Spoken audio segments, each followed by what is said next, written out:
Renungan harian ini diadaptasi dari buku renungan harian Star Bina Warga GKI. Di dalam nama Tuhan Yesus, amin. Silahkan masuk. Hai Hosea, Hosea lagi ngapain? Hosea baru selesai berdoa nih, Kak.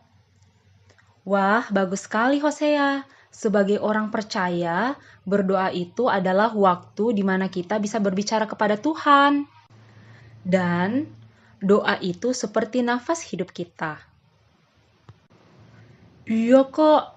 Ini ada yang aku doakan, Kak. Apakah Tuhan akan menjawab doaku? Hosea, kakak akan menceritakan satu kisah tentang orang yang bertekun di dalam doanya.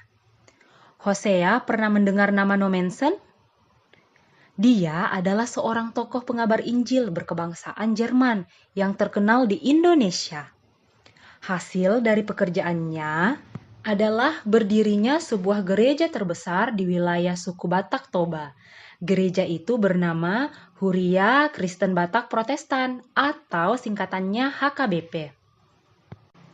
Nommensen sudah memberikan seluruh hidupnya bagi pekerjaan pengabaran Injil di tanah Batak.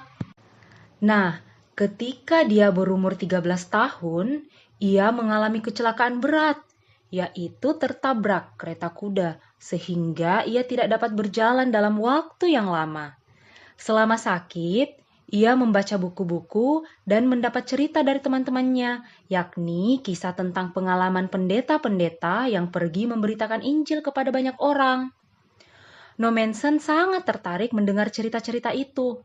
Maka ketika ia membaca Yohanes 16 ayat 23-26 tentang janji Yesus yang akan mengabulkan doa orang yang meminta kepada Tuhan dalam nama Tuhan Yesus, Nommensen berdoa meminta kesembuhan agar diperkenan menjadi pendeta yang memberitakan Injil ke tempat yang jauh. Ia kemudian sembuh dan akhirnya menjadi pendeta yang dikirim ke tanah Batak, Sumatera, Hindia Belanda, Indonesia.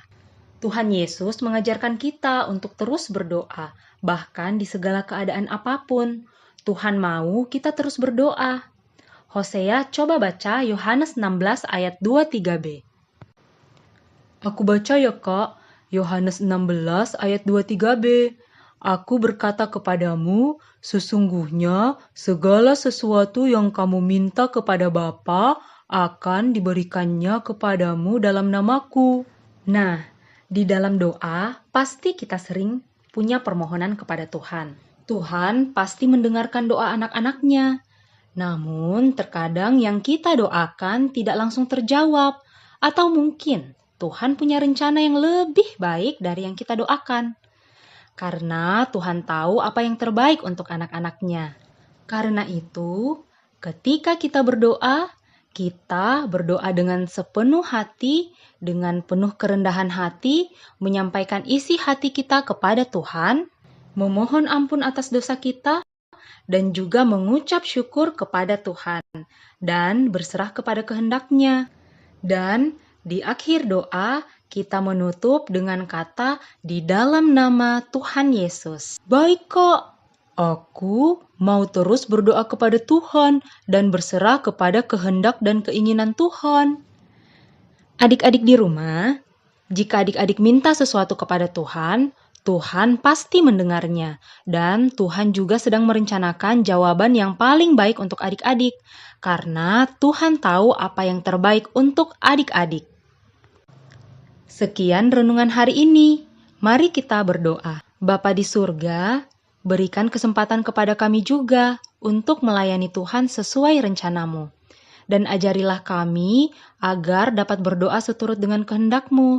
Di dalam nama Tuhan Yesus kami berdoa. Amin. Semangat untuk hari ini adik-adik. Tuhan Yesus memberkati.